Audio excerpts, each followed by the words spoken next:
Además, cuéntame tu historia, cómo llegaste aquí, hace 10 años, cuéntame un poco de toda la trayectoria desde Pakistán hasta aquí. Yo empiezo a viajar de Pakistán de avión y después un poco viajo de tren, y luego entré de mar en un barco y después un viaje de camión y después nos estamos pasando todas las jungles y hay mar y ahí no sabemos de noche a de día y lloviendo y ahí había sol, pero no sabíamos a dónde nos estamos. Nos pasando y corriendo y alguna vez y así no teníamos de comida y ni para beber. Nos estábamos comiendo una comida de muy mal y una bebida, una agua muy sucio y así nos llevamos así casi, es un viaje de casi 8 meses. Pero si yo voy de Barcelona de mi país, Lahore, es un viaje de 8 horas de avión. Pero nos hemos llegado de Pakistán hasta la España entre de 8 meses. Con tren, caminando, con coche. Hemos empezado de viaje, avión, tren, barco, camión, coche, bici, moto. Estoy serio. Así nos hemos llegado, así nos llevamos casi 8 meses a llegar en España. Al final nos estamos en España y no sabíamos que dónde estamos. Ellos dijeron, tú estás en España, tú estás en España. Cuando nos fuimos, estamos preguntando, porque no podemos hablar castellano, y hablaba inglés. Where we are? You are here in Greece. You are here in Yunan, Greece. So, pero ellos dijeron que tú estás en España, pero cuando nos preguntamos de alguien, dijeron que no, tú estás en Grecia. Así nos hemos llegado después de Grecia a Italia, Italia a Francia, Francia a España, España a Barcelona. Al final nos estamos hemos llegado a Barcelona. Bueno, que cuando vino la crisis, sí que hubo el racismo, porque con los discursos de los políticos fascistas que dicen que son los inmigrantes que han provocado la crisis, que han robado el trabajo, en ese momento hubo mucho el crisis porque la gente también no sabían dónde ir, no sabían qué hacer, no podían trabajar. Y eso ha provocado la subida del racismo. Entonces es una cosa reciente, no es nuevo. No es nuevo, pero cuando hubo la crisis con esos discursos, porque siempre eso sembra el odio entre el vecino y el inmigrante, pero que sea ahora o antes que estuvimos había racismo, porque el ser negro sufre el racismo en toda parte del mundo. Hablar de heridos es también hablar de una situación no solo de trauma, sino de miedo que ya podemos ver en el siglo XVI. Cuando se habla de España del siglo XVI se ve los descubrimientos, la conquista de América. Al mismo tiempo, la corona de Castilla, los castellanos tienen mucho miedo. ¿De quién? Del Imperio Otomano. El Imperio Otomano, es importante recordarlo, en el siglo XVI domina el Mediterráneo. El único país que escapa es Marruecos. Pero hasta el mundo otomano llega hasta Venecia y está en Argel. Bon. Por otra parte, tienen ellos mucho miedo de los heréticos. Los heréticos son los protestantes, o sea, los holandeses y los ingleses. Y entonces es un país que vive con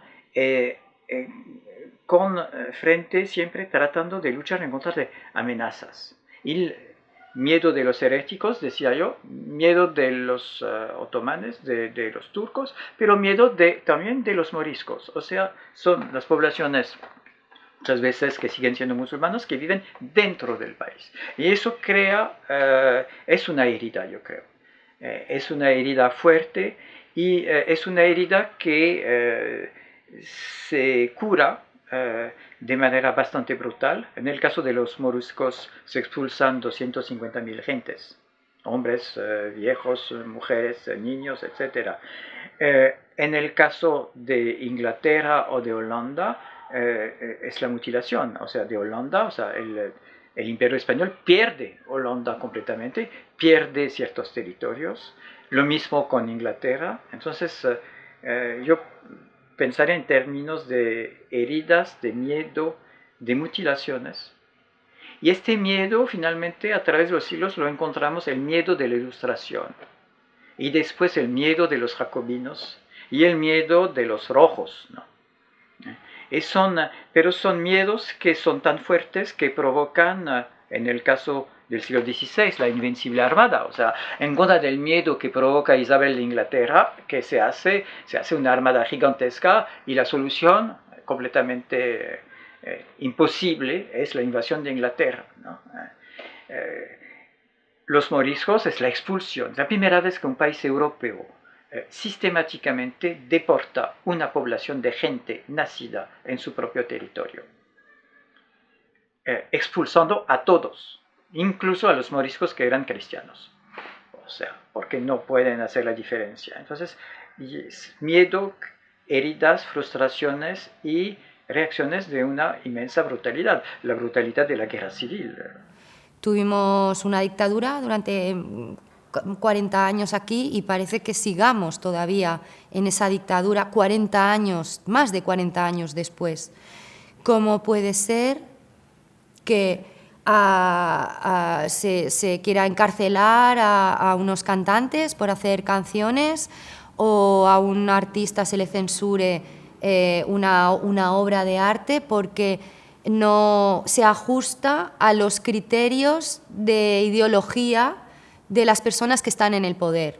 Yo creo que la libertad de expresión y de los derechos fundamentales de todos es el poder decir tú tu opinión y yo la mía y que podamos tener un diálogo sin que se llegue a una confrontación.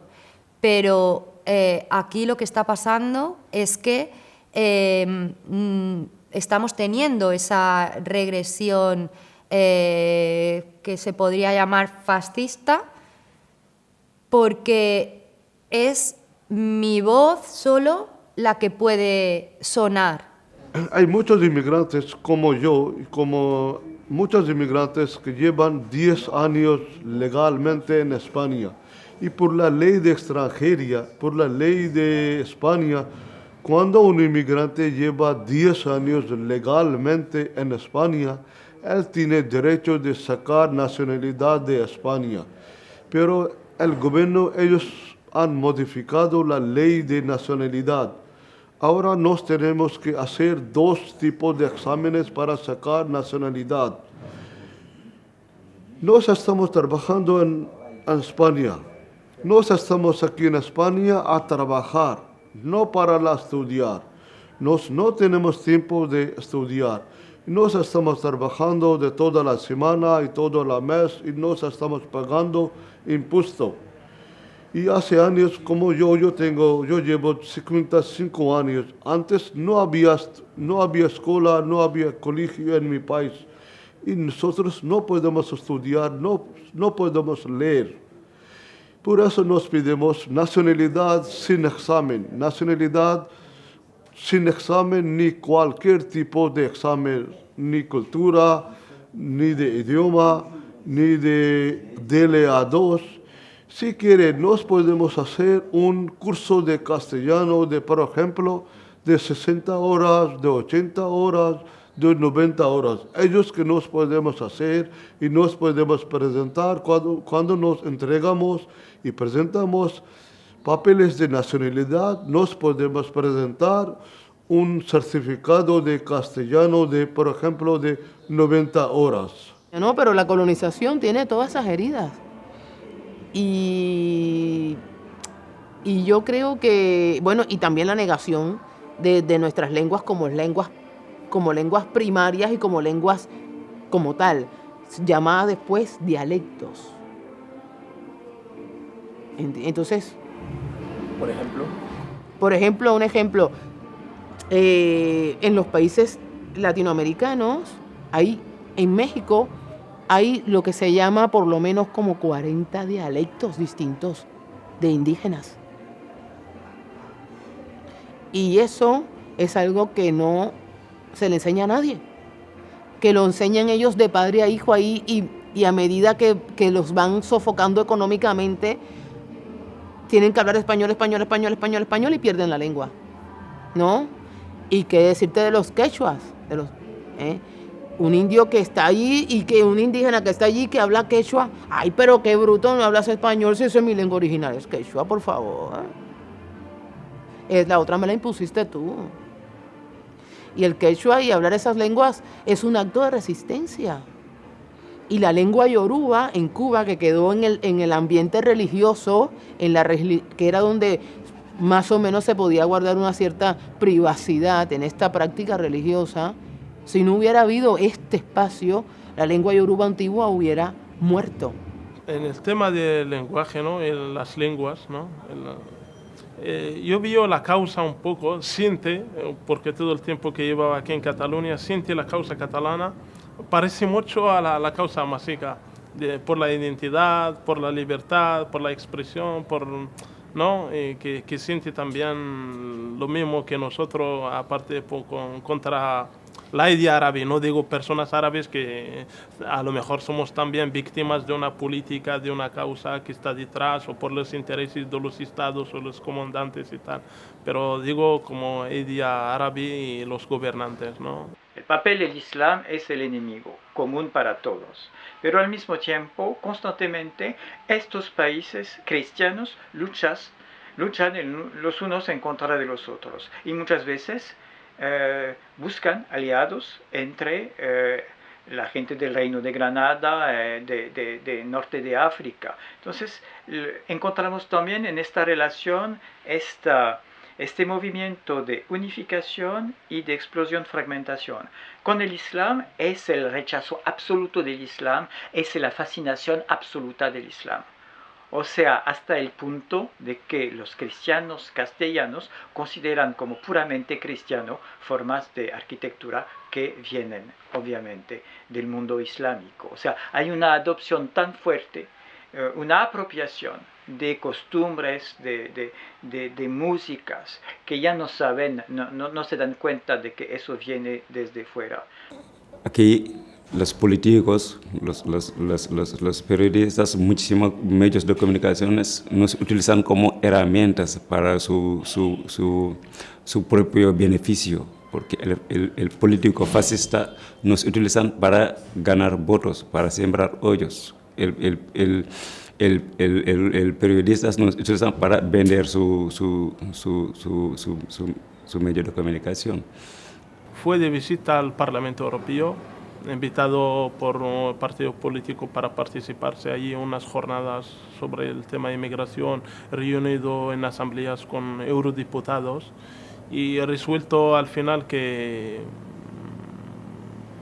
el tema cada vez empeorando. Decir que todos los han explicado información dentro del Parlamento Europeo, me sentí incómodo porque nos han hablado de eslobes, de las mafias, no sé qué, no sé cuánto. Entonces, ¿a qué altura está el tema de negociar el tema de inmigración dentro de estos loes, ¿sabes? Y me da un poco la sensación que la cosa va empeorando. Hay una pobreza intelectual hoy en día extraordinaria. Cuando en Valladolid se discute sobre los indios de América, todos los que Sepúlveda, como las casas, tienen una información enorme sobre estos temas y sobre estas poblaciones. Me llama la atención hoy en día el carácter completamente superficial, y finalmente el corto plazo hace que todas estas discusiones sobre integración o no integración son completamente falsas, en la medida en que son sobre todo discusiones de políticos que quieren resultados políticos a corto plazo. Siglo XVI, cuando las casas discuten, el horizonte es la eternidad. O sea, es una proyección en un tiempo cristiano pensando en el problema fundamental, es cómo salvar a los indios. Tenemos el derecho de salvar a los indios conquistándolos, o no podemos conquistarlos, o debemos dejarlos así. O sea, hay una una visión de la larga duración y una manera de plantear los problemas en la larga duración. Hoy en día, el corto plazo hace que se puede tomar cualquier tipo de medida, más con la idea de ganar elecciones o de resolver tal problema local o tal otro problema. La capacidad intelectual de los políticos de hoy en día es muy inferior. No digo que los del siglo XVI tengan la razón, pero son de veras especialistas que van al fondo de todo lo que puede se pensar a partir del patrimonio intelectual europeo. Hoy en día es lo que se llama en francés le café du commerce. Es la cosa que más me sorprende. De vez en cuando hay un verdadero especialista, pero la gente que toma las decisiones políticas no tienen, yo creo, ni la formación, ni el conocimiento, ni la voluntad. Vamos a poner un poco de gasolina.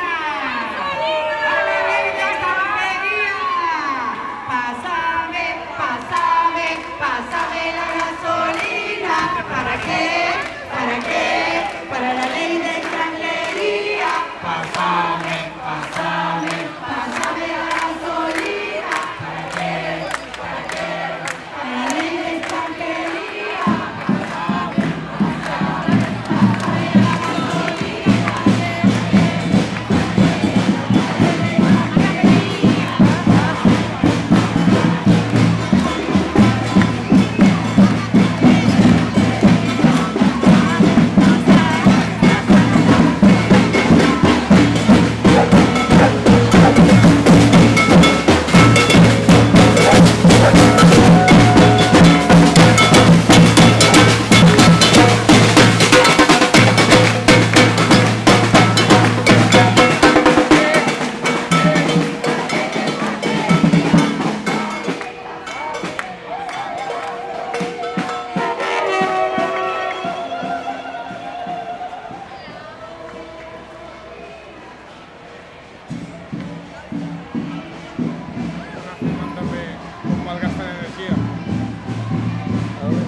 También cómo malgastan energía.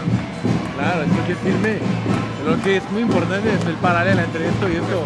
Que la gente no lo ve. Es doloroso. No, para eso lo que es hacemos, más. exacto. Y a mí me parece increíble esto. Aquí arriba de todo, dos tíos en unas mesas tomando unas cervezas. O comiendo paella.